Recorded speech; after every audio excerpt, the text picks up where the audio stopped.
أعوذ بالله من الشيطان الرجيم بسم الله الرحمن الرحيم الحمد لله رب العالمين إن الله وملائكته يصلون على النبي يا أيها الذين آمنوا صلوا عليه وسلموا تسليما اللهم صل على سيدنا محمد وعلى آل محمد كما صليت على إبراهيم وعلى آل إبراهيم إنك حميد مجيد اللهم بارك على محمد وعلى آل محمد كما باركت على إبراهيم وعلى آل إبراهيم إنك حميد مجيد. آج بھی اہم ٹاپک ہے انشاءاللہ، کیونکہ یہ بھی بہت ہی جو ہے نا پورے پاکستان بلکہ پوری دنیا میں اس بات پہ بڑا چرچا اور بڑی ہر کسی کے ذہن میں یہ بات ہے. وہ کیا ہے؟ جادو کی شرعی حیثیت یا جادو کیا ہے. آج کل ہر کوئی کہہ رہا ہے بھائی اس کے اوپر جادو ہو گیا، اس کے اوپر جادو ہو گیا، کوئی بیمار ہوا یا کوئی کینسر ہوا، ایسے ہی ہے نا، سب کہیں گے بھائی اس کے اوپر جادو ہو گیا ہے. وہ یہ جتنے بھی عامل حضرات ہیں ان کے پاس جائیں تو وہ فوراً کہتے ہیں یا تو اس کو جو ہے نا وہ جنات کا اثر ہو گیا ہے، یا جو ہے وہ اس کے اوپر کسی نے علم کر دیا ہے. تو علم بالکل ہے. نبی کریم صلی اللہ علیہ وسلم نبی کریم صلی اللہ علیہ وسلم کے اوپر بھی خود علم کیا گیا تھا، جادو کیا تھا. تو جادو علم ہے بالکل، لیکن کرنا چاہیے یا نہیں کرنا چاہیے، ہمارا مین مقصد یہ ہے کہ کرنا چاہیے یا نہیں کرنا چاہیے. جادو کسی کے اوپر نہیں کرنا چاہیے نا، کیونکہ اس کے بہت سے طریقے ہیں. کبھی جادو کے ذریعے اس بندے کو بالکل بیمار کر کے اپاہج کر دیتے ہیں. اس کی وہ مختلف طریقے ہیں. کالا علم ہے، سوئیاں لگا کے اس کی باڈی کو بوتا بنا کے پھر وہ جو ہے نا وہ اس کے اوپر پریشر، پھر ذہنی دباؤ، ذہنی ٹینشن، سر میں درد، مختلف چیزیں ہمارے سمجھو کہ معاشرے میں چل رہی ہیں، ہوئے بھی ہیں کافی ایسے. ابھی بھی آپ نے 2-3 ویڈیو دیکھیں گی اسی 2 ہفتے کے دوران نیٹ پہ. ایک عورت ہے رات کے ٹائم پہ مقام میں جاتی ہے، پرسوں ہی ایک کسی نے لوڈ کر کے رکھی ہے. تو وہ جو ہے نا وہ قبر وغیرہ کے کھود کے اس میں تعویذ جو ہے نا وہ ایک ہوتا ہے کہ بھئی اس کو کھوپڑی میں رکھنا ہے یا اس کو ادھر رکھنا ہے. تو اس کے اوپر نام لکھتے ہیں باقاعدے، اس کی امی کا نام یا لکھ کے نا بھئی اس کو جو ہے نا یہ بیمار ہو جائے یا یہ مردانہ اس کی ختم ہو جائے. مختلف مقصد یہ کہ طریقے ہیں اور یہ بالکل چل رہے ہیں. جیسے بنگال کا جادو آپ کو مشہور ہے، تو ایسے حساب سے کراچی میں ہر جگہ پہ آپ کو لکھا پڑا ہوگا. یہ جادو اثر کرتا ہے؟ عامل یہ ہو. اب اصل مسئلہ یہ ہے کہ وہ اثر کرتا ہے، ٹھیک ہے، کیونکہ نبی کریم صلی اللہ علیہ وسلم کے اوپر اثر کیا تو ثابت ہے. کہ تھوڑا سا آپ کو واقعہ بتا دیں کہ نبی کریم صلی اللہ علیہ وسلم کو سر میں شدید درد ہے، جا ہی نہیں رہا تھا. سر میں درد اتنا تھا. ابھی دیکھو آپ اس سے اندازہ کریں کہ کتنی کھرمٹ اور کتنے یہ لوگ بڑے ظالم اور بڑے خطرناک ہیں، کسی کے اوپر بھی کچھ بھی کر سکتے ہیں. تو نبی کریم صلی اللہ علیہ وسلم کے سر میں درد جا ہی نہیں رہا تھا مسلسل. تو ابھی یہ تو ہے تو اللہ کا معاملہ. لیکن نبی کریم صلی اللہ علیہ وسلم نے نہ کسی سے فال کروائی، نہ کسی کو جا کے کہا کسی عامل یا اس کے پاس کاہن کے پاس بھی کیا ہے. تو بہرحال نبی کریم صلی اللہ علیہ وسلم کو رات کو خواب آیا. خواب میں 2 فرشتے جو ہے نا وہ ایک پاؤں کی طرف سے ایک سر کی طرف سے کھڑے ہوئے. تو وہ ایک کہہ رہا تھا، لیکن نبی صلی اللہ علیہ وسلم نیند میں تھے، خواب کی حالت ہے. تو وہ کہہ رہا تھا دوسرے فرشتے کو کہ اس کے اوپر نبی صلی اللہ علیہ وسلم کے اوپر کسی نے جادو کر دیا ہے. جادو کیا ہے؟ کنگھی میں جو پھڑی ہوتی ہے نا کنگھی، اس میں کر کے اس نے اس کنگھی کو ایک کنواں ہے تھوڑا اس طرف، اس میں اندر رکھ دیا ہے. اب جب تک اس کنگھی میں بالوں کے اوپر وہ بنا کے لگا دی گئے ہیں گنجڑیاں، گرہ گنجڑیاں گنجم دئی انہیں وارن کے انہیں اس کو جو ہے وہاں پہ رکھا. جب تک یہ گرہ اور یہ گنجڑیاں اس کی بالوں کی نہیں کھلیں گی اس وقت تک درد ختم نہیں ہوگا. تو وہ دوسرا پھر پوچھتا ہے کہ پھر یہ کہاں پہ ہے. تو نبی صلی اللہ علیہ وسلم سارا وہ خواب منظر اس نے سارا وہ بتایا کہ یہ راستہ اس طرف، یہ کنواں اس میں پڑا ہوا ہے. تو بہرحال نبی کریم صلی اللہ علیہ وسلم صبح کو بیدار ہوئے، نیند سے اٹھنے کے بعد جو ہے نبی صلی اللہ علیہ وسلم اسی ہی خواب کے حساب سے وہاں پہ جا کے کسی کو لے کے گئے ساتھ. ادھر ایک کنواں واقع تھا، اس کنویں سے انہوں نے ایک کنگھی پھنی وہ وہاں سے نکالی. تو اس میں جو ہے نا وہ بال باقاعدے لگے ہوئے تھے اس کنگھی میں، اور اس بالوں کو گرہ لگے ہوئے تھے، گنگو لگے ہوئے. اب یہ بال کی گرہ کون کھولے گا؟ بال گرہ لگانا آسان ہے، ابھی بھی آپ کسی بڑا بال لے کے بھی، نبی کریم صلی اللہ علیہ وسلم کے بال بھی لمبے ہوتے تھے، تو بال کو آپ لے کے آؤ اور اس کو گرہ دینا تو کوئی مسئلہ ہی نہیں ہے، گرہ تو لگ گئی. اب یہ گرہ کھلے کیسے؟ گرہ کھلے گی تو یہ اس کا اثر ختم ہوگا، تو نبی صلی اللہ علیہ وسلم کا یہ مسئلہ ختم ہو. تو پھر یہ ہے کہ اسی ٹائم پہ اللہ جل جلالہ نے صرف نبی کریم صلی اللہ علیہ وسلم کے اوپر یہ نہیں نازل کیا کہ احسان کیا کہ پوری دنیا کو قیامت تک کے لیے اس کا بتا دیا، علاج بتا دیا کہ کوئی بھی جادو وغیرہ کوئی کر لے تو آپ جو ہے نا یہ طریقہ اختیار کرو. وہ کیا تھا کہ اس دن سے پہلے سورہ قل اعوذ برب الفلق اور قل اعوذ برب الناس نہیں اتری تھی ابھی تک. تو اسی ٹائم پہ یہ صورتیں اتری اور اللہ نے کہا کہ یہ آپ پڑھتے جاؤ، صورتیں یہ دونوں پڑھتے جاؤ، گرہ خود بخود کھل جائے. تو یہ صورتیں پڑھتے گئے دونوں، قل اعوذ برب الناس اور قل اعوذ برب الناس جس کو معوذتین کہتے ہیں، وہ پڑھتے گئے اور گرہ کھل گئے. تو گرہ کھلنے کے بعد جو ہے نا نبی کریم صلی اللہ علیہ وسلم کا درد ختم ہو گیا. تو آپ والا سوال کہ آیا یہ اثر کرتا ہے یا نہیں، تو اثر بالکل کرتا ہے. اسی لیے اللہ نے کیا اس کے بارے میں کہہ دیا ہے. ہمارا مین مقصد وہ ہے کہ آیا یہ، جیسے میں نے پہلے پوچھا کہ آیا جائز ہے یا ناجائز ہے، بالکل ناجائز. اب قرآن شریف اس کے بارے میں کیا کہتا ہے، کیونکہ ہمارا مقصد یہی ہے قرآن اور حدیث سے ہر کسی کی بات کو دلیل سے ثابت کرنا کہ بھی کیا. تو جادو کرنا کفر ہے. جیسے کفر، ویسے کافر چیز الگ ہے، کفر چیز الگ ہے. کافر مینس کہ بھی وہ اللہ کا بھی انکار کر دے اور رسول اللہ صلی اللہ علیہ وسلم کا بھی انکار کر دے، مطلب کلمے کا انکار کر دے، وہ تو ہو گیا کافر. کفر جو ہے نا وہ کافر نہیں ہوا، لیکن کافرت کے بالکل نزدیک آ جاتا ہے، کافر نہیں ہوا. کیونکہ یہ بعد میں توبہ تائب ہو کے پھر لائن پہ آ سکتا ہے، گنجائش ہے. کافر تو بالکل ختم ہو گیا نا، وہ تو ختم ہو گیا، مر گیا. ہاں اگر وہی کافر کسی بھی ٹائم پہ دوبارہ کلمہ پڑھ کے مسلمان ہے وہ دوسری بات ہے. لیکن اس کے بارے میں تو بہت سی باتیں ہیں کہ نبی کریم صلی اللہ علیہ وسلم نے کہا کہ نماز جو ہے نا وہ جس نے چھوڑ دی جان بوجھ کر اس نے بھی کفر کیا.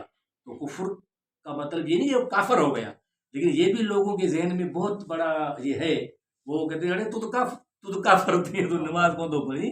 نماز نہ پڑھنے سے کافر نہیں ہوتا. لیکن نبی کریم صلی اللہ علیہ وسلم کی جو حدیث ہے کہ کافر اور مسلمان کے بیچ میں فرق جو کرتی ہے وہ نماز کرتی ہے.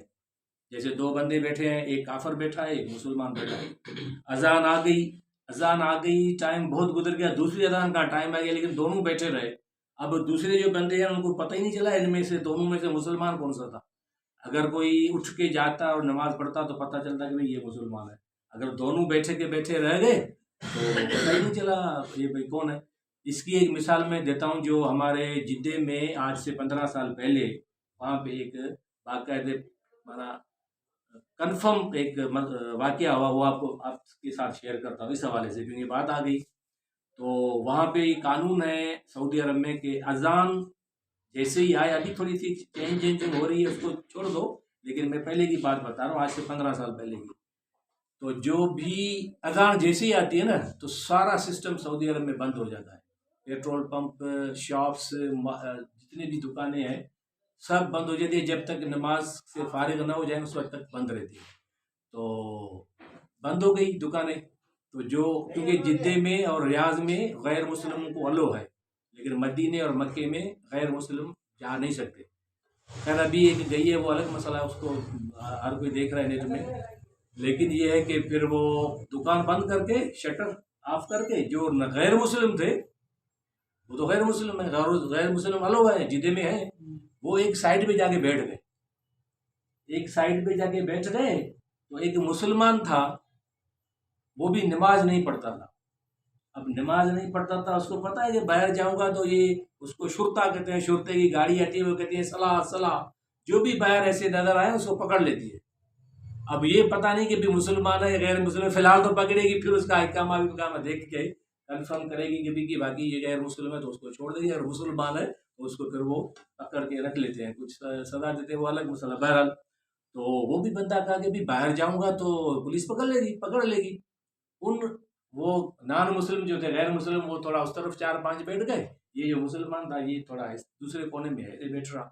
آدھے گھنٹہ کا ٹائم ہوتا ہے، اذان آئی، پھر نماز ختم، آدھے گھنٹے کے بعد ختم ہوئی تو پھر سب کچھ کھل جاتا ہے۔ تو ایک دن اس 4-5 جو کافر تھے غیر مسلم، انہوں نے اس کو بلایا مسلمان کو، انہوں نے کہا یار بات سنو، ہم تو غیر مسلم ہیں، ہم تو غیر مسلم ہیں، کافر ہیں، ہمارے اوپر تو نماز کا کوئی قانون ہی نہیں ہے، ہم صرف اس لیے چھپ جاتے ہیں کہ یار پولیس پکڑے گی، پھر جا کے جب تک وہ انویسٹیگیشن ہو پھر چھوڑے گی، اس لیے ہم بھی شٹر بند کر کے بیٹھ جاتے ہیں۔ لیکن تو مسلمان ہے، تو بھی جو ہے نا وہ ہماری طرح ہے، دوسرے کونے میں بیٹھا ہے، گئے ہی نہیں نماز پہ، تو تم میں اور ہم میں فرق کیا ہوا؟ تبھی تو عزیز ہے نا کہ مسلمان اور کافر کے درمیان فرق جو کرتی ہے نا وہ نماز کرتی، نماز میں جائے گا تو پتہ چلے گا بھائی یہ مسلمان ہے۔ تو وہ بندہ کہتا ہے، اسی ٹائم پہ ہم ادھر ہی تھے جدے میں، وہ بندہ کہتا ہے کہ یار اس نے جب یہ جملہ بولا، میں نے کہا ابھی زمین پھٹ جائے، میں اس میں اندر چلا جا کے غرق ہو جاؤں، مر جاؤں، یار میرے لیے تو بہت شرم کی بات ہوئی کہ یار غیر مسلم ہو کے یہ جملہ کہے کہ یار ہمارے اوپر تو نماز ہے نہیں، ہم تو اس پولیس کی وجہ سے چھپ کے بیٹھے، لیکن تو کیوں بیٹھا ہے، تو نماز میں جا نا۔ تو وہ کہتا ہے یار اس دن اس جملے نے، کافروں کے جملے نے اس کو اتنا جھنجھوڑا، اتنا ہلا دیا کہ وہ کہتا ہے کہ اس کے بعد پھر میں نے کبھی نماز نہیں چھوڑی۔ ہم بھی آج کل بے پرواہ ہیں، بالکل کوئی پرواہ نہیں کہ بھائی نماز کیا کرتی ہے، کیا نہیں ہے، کیا ہے، ایک گئی دوسری گئی، ہفتوں کو ہفتوں، مہینوں کے مہینے، سالوں کے سالوں جا رہی ہے۔ لیکن آپ اس واقعے سے ویسے تو حدیثیں دوسرے بھرے پڑے، لیکن یہ میں جو مثال دے رہا ہوں یہ بالکل وہاں کی، ایک اور بھی ہے، بہرحال وہ بعد میں کسی ٹائم آئے گی۔ تو اللہ جل جلالہ قرآن میں کیا کہتا ہے، وَلَٰكِنَ الشَّيْطَانَ كَفَرُوا يُعَلِّمُونَ النَّاسَ السِّحْرَ، یہ ہے سورہ بقرہ کی آیت نمبر 102۔ سورہ بقرہ آیت نمبر 102، اللہ کیا کہتا ہے، اور لیکن شیطانوں نے کفر کیا کہ وہ لوگوں کو جادوگری کی تعلیم دیتے تھے، جادوگری کی تعلیم دیتے تھے۔ اللہ کہہ رہا ہے کہ شیطانوں نے یہ کفر کیا، مانا جے کو کفر کرے تو مانا شیطان جی لقم میں چیو، اور کیا کہ وہ کفر کیا اس نے، اس کے یہ تھی قرآن کی آیت۔ اب حدیث کیا کہتی ہے، حضرت ابو ہریرہ رضی اللہ تعالیٰ عنہ، جس سے بہت زیادہ حدیثیں ہیں، وہ کہتے ہیں کہ رسول اللہ صلی اللہ علیہ وسلم نے فرمایا 7 ایسے گناہ ہیں جو بندے کو ختم کر دیتے ہیں، ہلاک کر دیتے ہیں۔ ہلاک کر دیتے ہیں کہ مطلب یہ ہے کہ مانا بالکل وہ سمجھو کہ لائن سے ہٹ گیا گزرا، جہنمی ہو گیا، جب تک جا کے کوئی اپنا توبہ نہ کرے۔ ٹھیک ہے، خیال تھا اچھی لگی نہیں پیر بیٹھتے۔ تو ان میں سے ایک سب سے بڑا گناہ ہے شرک کرنا، سب سے پہلا نمبر گناہ کیا ہے، شرک کرنا، یہ ہلاک ہونے والے میں گناہ ہے۔ دوسرے نمبر پہ آتا ہے جادو کرنا، ہلاک کرنے والے، باقی دوسرا سود گئے، کسی کو خام خواہ قتل کرنا، یتیم کا مال کھانا، دوسرے 7 جو ہے نا، ان میں سے 2 جو ہے نا وہ سب سے بڑے ہیں۔ پہلے نمبر پہ شرک، دوسرے نمبر پہ جادو کرنا۔ اب آپ اندازہ کریں کہ جادو کرنا کوئی معمولی بات نہیں۔ آج جو ہے نا تھوڑا گالم گلوچ ہوئی، تھوڑا ادھر ادھر ہوا، مسئلہ ہوا، سائیں بھوپے آ گئے، یہ آ گئے، وہ آ گئے، پڑھائیاں شروع رات۔ اب وہ تو اللہ بچائے گا، جو آیت الکرسی پڑھے گا نماز کے بعد، جو قل هو اللہ احد، قل اعوذ برب الفلق، قل اعوذ برب الناس، بہت سے اذکار ہیں۔ آمن رسول سورہ بقرہ کا آخری رکوع یا سورہ بقرہ کا پہلا رکوع، اور پھر بیچ میں آیت الکرسی ہے۔ سورہ بقرہ 2.5 سپارے پہ تقریباً ہے۔ ویسے بھی ایک عورت ہے کہ جس گھر میں سورہ بقرہ روز پڑھی جاتی ہے نا تو ادھر سے شیطان بالکل غائب ہو جاتے ہیں، جو یہ شیطانی عمل ہے نا، شیطانی گھرمٹ ہے۔ تو آج کل بہت ہی عام ہو گیا ہے، تھوڑی بات پہ اگر ناراضگی ہوئی خاندانوں کے اوپر، کسی بھی مسئلے کے اوپر، تو جادو کرنے میں کوئی مسئلہ نہیں کرتے۔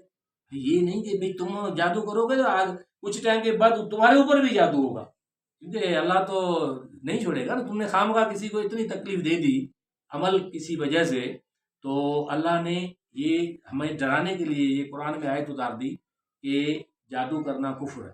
اب اس کے بعد بھی جادو کرے وہی ہے نا، کہ جادو کرنے سے اثر ہوتا ہے، لیکن اب آگے آئیں گے تو اس کے لیے کرنا اور کیا ہے. تو یہ حدیث بھی آ گئی جس میں 2 گنا صرف بتائے، باقی تو میں نے تھوڑے سے بتا دے تو ملیں گے. دوسرے نمبر پہ ہے جادو کرنا. کیا ہم غائب کی خبر دینے والے یا چوریاں بتانے والے یا کاہن، یہ کہ جتنا نجومی، کاہن، عامل، ہاں دست شناس ہاتھ دیکھنے والے کو علم غیب کے دعوے میں سچا مان سکتے ہیں؟ یہ ہے سوال، غور سے سنو پھر دوبارہ. کیا ہم غائب کی خبر دینے والے، چوریاں بتانے والے، کاہن، آئندے کی خبریں بتانے والے، دست شناس جو آج کل ہاتھ کی لکیریں دیکھ کے کہتے ہیں کہ بھائی تمہاری یہ ہے، تمہارا یہاں پہ ایکسیڈنٹ ہوگا، تمہاری یہ موت ہوگی، تم پیسے والے بنو گے، تم امیر بنو گے، تم یہ بنو گے، وہ بنو گے، یہ دست شناس کا. اس کا بھی میں آپ کو واقعہ بتا دوں جو میرے ساتھ پرسنل ہوا ہے. تو اس کو علم غیب کے دائرے میں سچا مان سکتے ہیں؟ ہاں یا نہ؟ نہ. ہاں نہ نہ نہ نہ بابا، سچا مان سکتے وہ تو گالی ختم، پھر تو بات ہی ختم ہو گئی نا. ان کو بالکل سچا. اب جو کہتے ہیں ہاں مانتے ہیں نا، اس کے لیے بھی ایک خطرناک آیت آ رہی ہے قرآن کی، کیونکہ یہی تو ہے نا. دیکھو میری اس در سے اگر ایک بندے کی بات سمجھ میں آ گئی، ابھی لوگوں کو پتہ نہیں کیا ہے کہ یار دیکھو ابھی 5 7 8 10 بندے بیٹھے ہیں. ارے بابا تم ناچ گانے اور شادیوں میں 3:30 بجے تک مسکریاں کرتے رہتے ہو، گانے بجانے، شرابیں کبابیں، یہ وہ، ادھر تمہیں اتنا ٹائم ملتا ہے، کوئی پرواہ نہیں، بھلے ٹھنڈی ہوا ڈائریکٹ چل رہی ہو، لیکن یہاں پرسکون ماحول ہے، کمرہ پورا بند پڑا ہے، آدھا گھنٹہ زیادہ سے زیادہ ہم لیتے ہیں کم از کم. دیکھو ابھی اتنا اہم بندہ ہمارا درس سے، اس نے بھی دیکھو ہاں کہنا ہے. اس کا ثواب کتنا ہے؟ ثواب تو نہیں اس کے لیے، یہ تو بنا ماننا ہی نہیں ہے. ابھی دیکھو اس کی آیت میں بتاتا ہوں. ہاں جو بیٹھے ہوتے ہیں اس وقت تک ملائک، میں نے پہلے بھی بتایا ہے کہ ملائک اس پورے گھر سے لے کے آسمان تک پوری چاروں طرف ان کو گھیرے ہوئے ہیں. پہلے بھی میں نے بتایا تھا، لیکن یہ بندہ آج نیا آیا ہے، اس کے لیے دوبارہ بتا رہے ہیں اس کا. تو اللہ جل جلالہ کہتے ہیں کہ بھئی کیا مسئلہ ہے؟ وہ کہتے ہیں کہ یا اللہ کچھ لوگ ہیں جو تیری بات کر رہے ہیں. ہم کیا بات کر رہے ہیں؟ اللہ کی بات کر رہے ہیں نا، اللہ اور اللہ کے رسول صلی اللہ علیہ وسلم کی بات کر رہے ہیں. کوئی ہم امیتابھ بچن کا یا کوئی انڈیا کی فلم تھوڑی دیکھ رہے ہیں. تو وہ کہتے ہیں کہ کیوں کر رہے ہیں؟ وہ کہتے ہیں کہ یا اللہ وہ تم سے راضی ہونے کے لیے اور ثواب کی امید رکھی ہوئی ہے کہ ہمیں جنت وغیرہ ملے گی. تو اللہ کہے گا جنت انہوں نے دیکھی ہے؟ جنت نہیں دیکھی.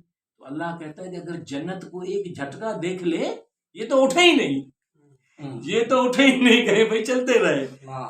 ٹھیک ہے، تو اتنا یہ اس کا بنا ثواب. پھر اللہ کہتا ہے بھائی جتنے بھی بیٹھے تھے نا، میں نے اس برکت کی وجہ سے، کیونکہ میری خاطر بیٹھے ہیں، آدھا گھنٹہ بیٹھے ہیں، جتنا بھی میرے ہی لیے بیٹھے ہیں، تو میں نے ان کو بخش دیا. تو ملائک کہیں گے کہ یا اللہ کچھ لوگ جو آئے تھے وہ واقعی تمہارا ذکر سننے اور قرآن اور حدیث سننے کی نیت سے اور کچھ سمجھنے کی نیت سے آئے تھے، لیکن ایک بندہ تھا نا وہ ایسے ہی بس حضور سے ملنے آیا تھا. اس نے کہا یار تو حضور سے میرا کام ہے، تھوڑی دیر بیٹھوں، ابھی جب تک فارغ ہوگا حضور تو پھر میرے ساتھ بات کرے گا. وہ تو اس کے لیے آیا تھا. اللہ کہتا ہے یہ ایسی بابرکت محفل ہے جس میں میرا قرآن پڑھا جاتا ہے، بھلے کسی بھی نیت سے بیٹھا تو تھا نا. ملائکہ کہتے نہیں بیٹھا تھا، جو بیٹھا تھا بس یہ اس برکت سے وہ بھی بخشا جاتا ہے. یہ ہے اس کا اتنا ثواب. اور بھی بہت سی باتیں، لیکن شارٹ کٹ میں تھوڑی سی بات وہ سوال پوچھ لیا اس لیے بتا دیا. اب باقی تو خیر میرے پاس اس کے اوپر اتنا مواد ہے اور پرسنل مواد جو ہمارے ساتھ ہو چکے ہیں واقعات، اس حوالے سے میں تھوڑا شیئر کرتا ہوں. اگر ٹائم ختم ہوا تو پھر ادھر ہی ختم کریں گے.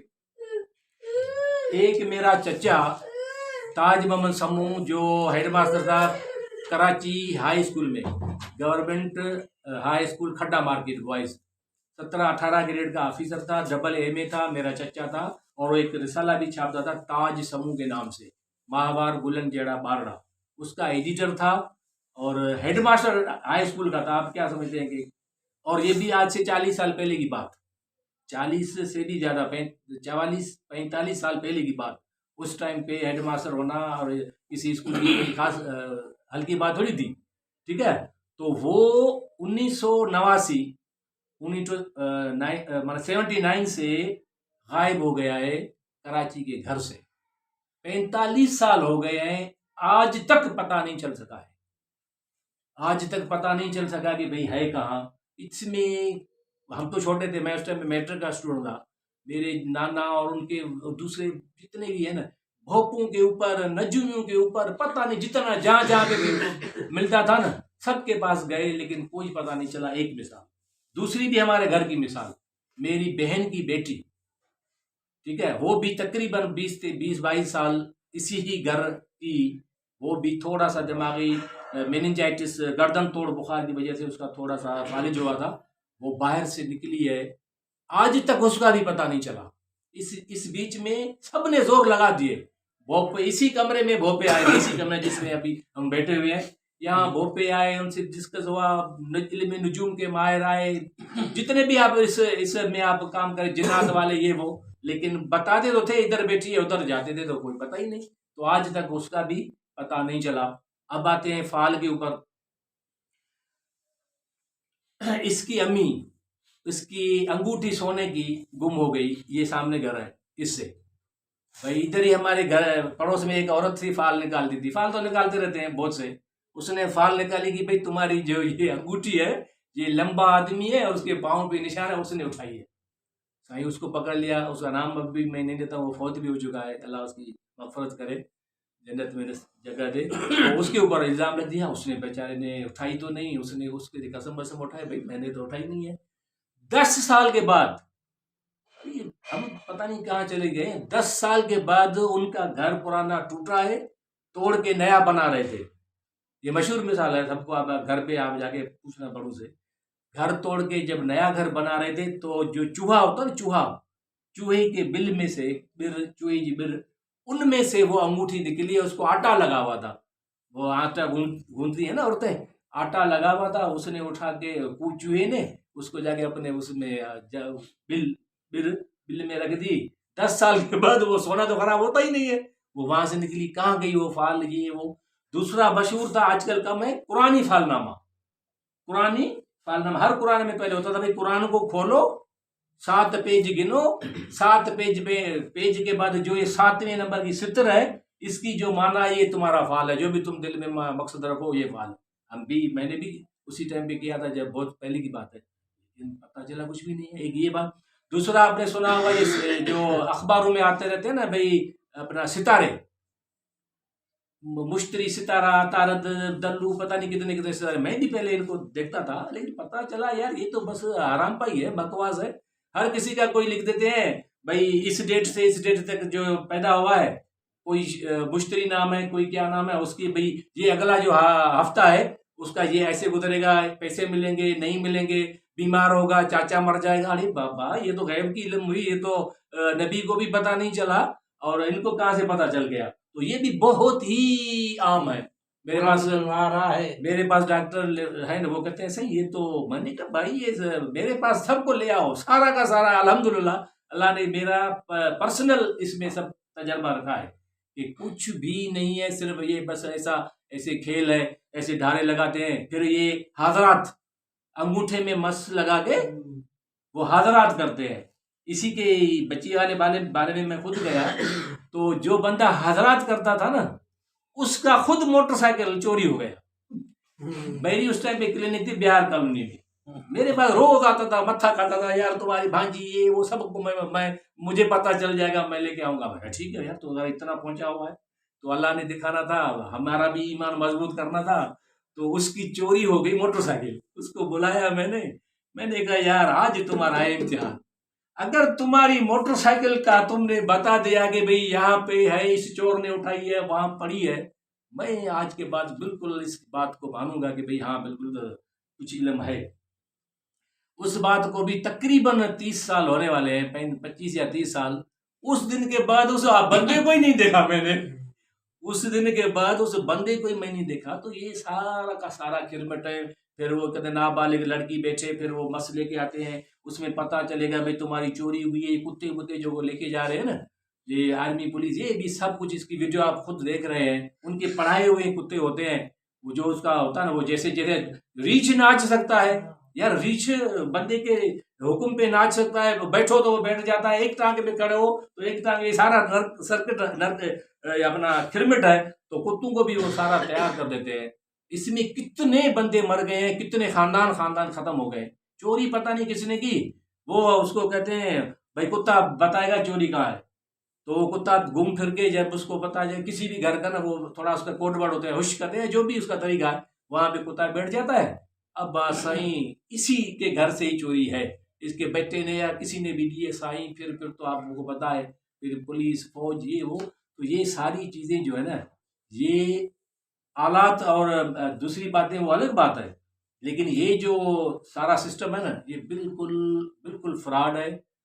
جیسے وہ بھائی اس کو جنات ہو گیا، پھر جنات، آپ نے خود کتنی ویڈیو دیکھیں یار، وہ لڑکیوں کو کتنوں کو مار دیا، عامل نے مار کے جن نکالتا ہوں، لیکن جن کہاں نکلے گا، وہ تو وہ مر گئے، مرنے کے بعد پھر کہیں گے بھائی اس کو تھوڑی دیر سلا دو، آدھا گھنٹے کے بعد یہ صحیح ہوگی، خود بھاگ جاتا ہے، پھر وہ ختم ہو جاتا ہے۔ تو اب یہ ہے جو سوال کا پہلے میں نے پوچھا تھا، جو جواب آپ نے کسی نے ایک نے ہاں دیا باقی نہیں، اب ان کا سنو کیا ہے۔ ہم انہیں سچا نہیں مان سکتے، یہ جو باتیں جتنی بھی 10 شناس علم اپنا دارے یہ سارے، اور نہ ہمارے لیے ان پر یقین کرنا جائز ہے، ہم اس کو سچا نہیں مانتے، اور نہ ہم ان کو ہمارے لیے ان پر یقین کرنا جائز نہیں ہے، ٹھیک ہے۔ اللہ کیا کہہ رہا ہے، سورہ نمل آیت نمبر 65 سورۃ نمل، قُلْ لَا يَعْلَمُ مَنْ فِي السَّمَاوَاتِ وَالْأَرْضِ الْغَيْبَ إِلَّا اللَّهُ، ٹھیک ہے، یہ عربی ہے قرآن کی، ابھی اس کی معنی ہے کہ کہہ دیجئے، مینس کہ اللہ کہہ رہا ہے اپنے نبی صلی اللہ علیہ وسلم کو کہ آپ پوری دنیا کے لوگوں کو سب کو بتا دو کہ کہہ دیجئے اللہ تعالیٰ کے سوا، اللہ، ٹھیک ہے، اللہ تعالیٰ کے سوا آسمانوں اور زمین میں، من فی السماوات والارض الغیب، آسمانوں اور زمین میں کوئی غیب کا علم نہیں رکھتا، کوئی غیب کا علم نہیں رکھتا اللہ کے علاوہ، الا اللہ، صرف اللہ ہی رکھتا ہے، کسی کو بھی کوئی غیب کا علم نہیں ہے۔ اس میں بھی تھوڑا آتے ہیں کچھ اس میں باتیں ہیں، اور اس کے بارے میں حدیث کیا ہے، حضرت ابو ہریرہ رضی اللہ تعالیٰ عنہ نبی صلی اللہ علیہ وسلم سے بیان کرتے ہیں، مسند احمد کی 429 حدیث ہے کہ جو شخص کاہن، مانا وہی کل من نجوم دا شنار کاہن، آئندہ کی خبریں بتانے والے، جیسے فال کڈن والا سب یہ چیا، یا چوریاں بتانے والے کے پاس گیا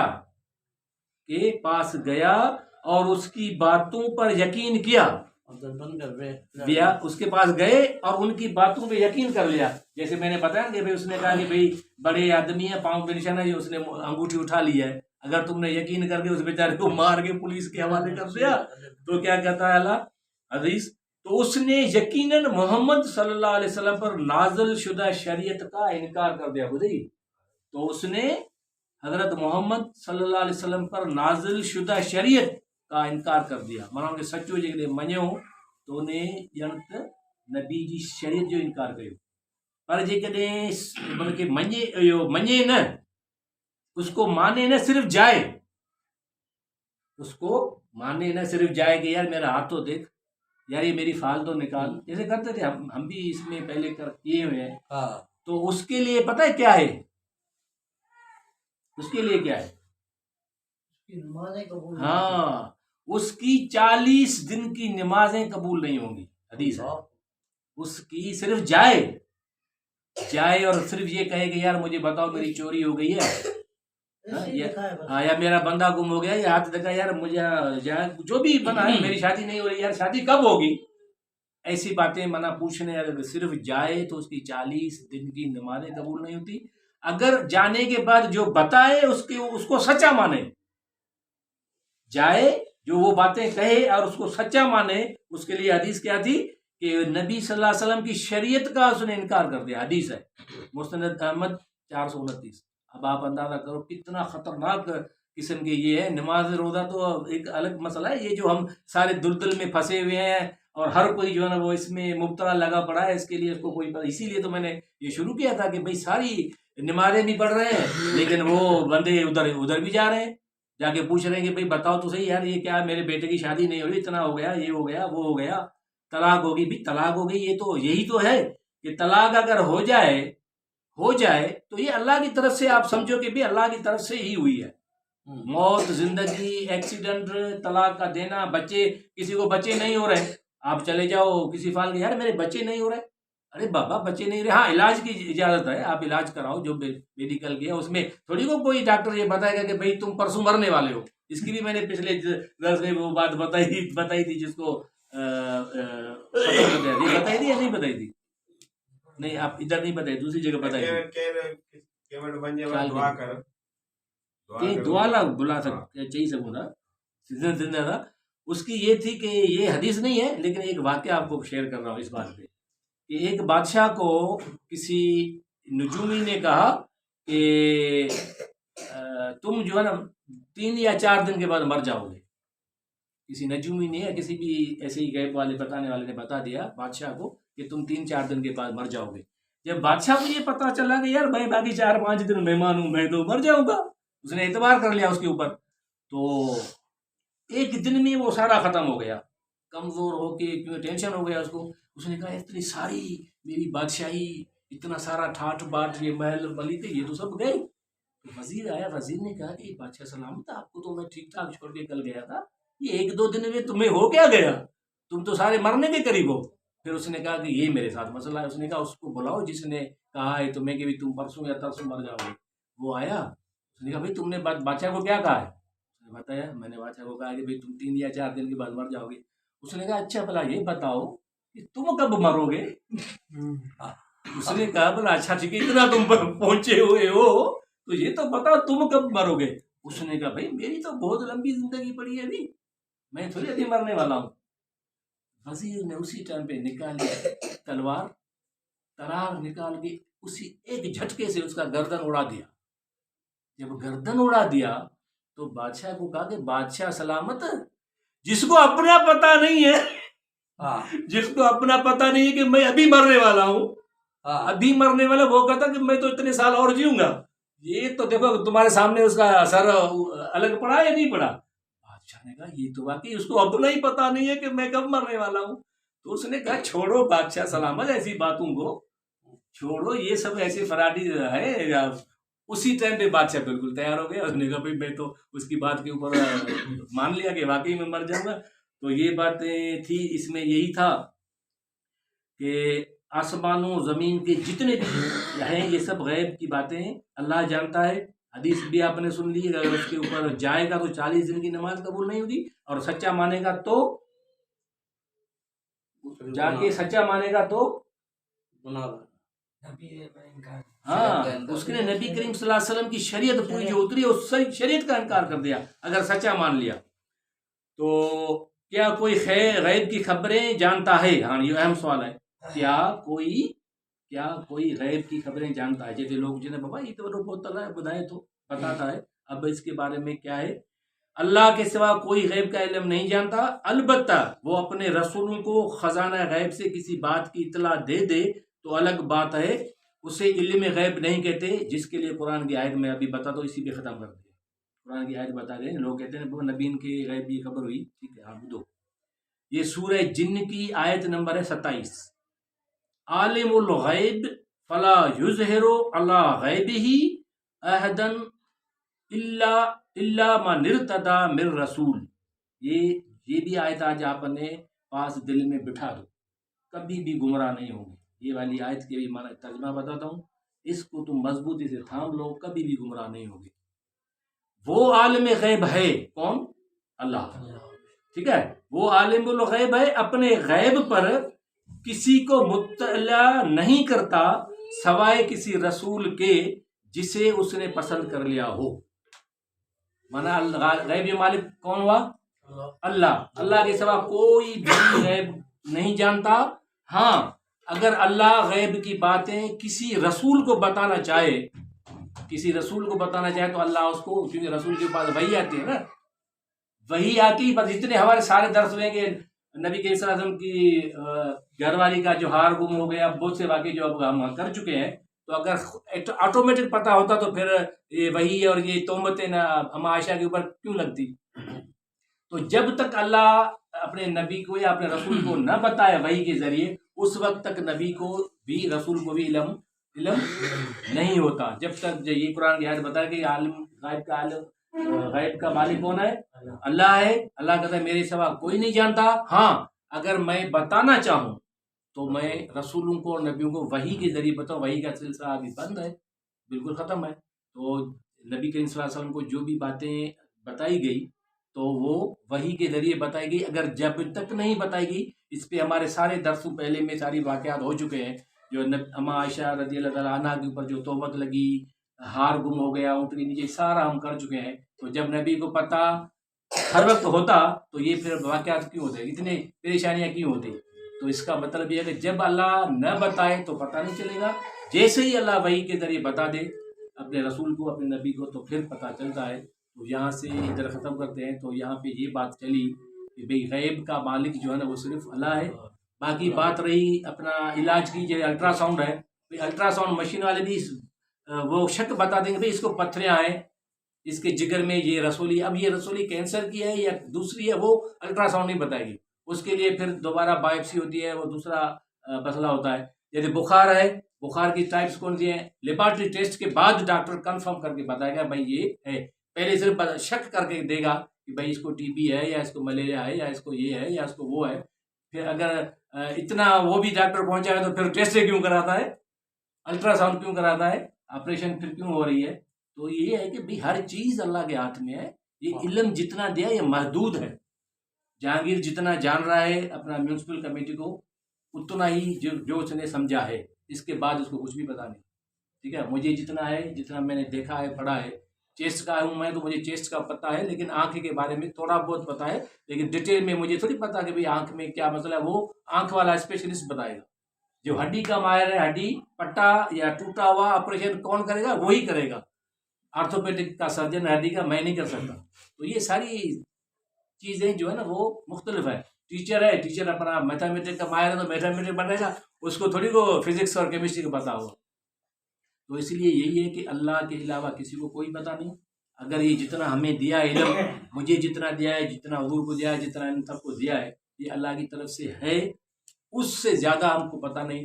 جس کے لیے حضرت موسیٰ علیہ السلام والا واقعہ بھی ہے، جو حضرت خضر علیہ السلام کے ساتھ جو ہوا تھا، اس نے کہا بھی میں سب کچھ جانتا ہوں، مجھے پورا علم ہے. اس پہ اللہ ناراض ہوئے، پھر وہ واقعہ ہوا، یہ بعد میں کسی ٹائم پہ کریں گے.